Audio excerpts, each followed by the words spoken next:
Ребят, может вперед от темы, обратите внимание, какая Панамера. В этой Панамере ровно 7 лет.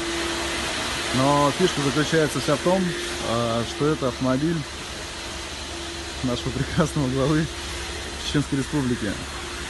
Кадыровская машина, ему ее подарили. Сейчас эту машину продали, и она уезжает в Испанию. Вот эта вся хрень, это золото 25 каратов, как мне сказали.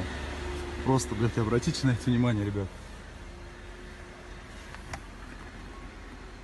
Special Edition КПА 35. На 35 лет ему подарили этот прекрасный автомобиль. Бля, я ебал. Тут просто, ну, одни эмоции.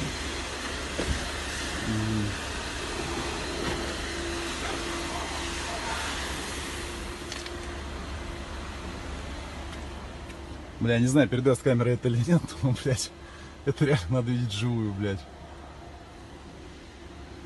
Вот такая машина была 7 лет. У нашего Кадырова. Кстати, даже заводчиков нет на нем. Ну, это одна из самых первых Панамер. Я, блядь, просто боюсь представить, сколько стоят эти диски. Блядь, мне кажется, один диск стоит как оранжа, блядь, вот честно.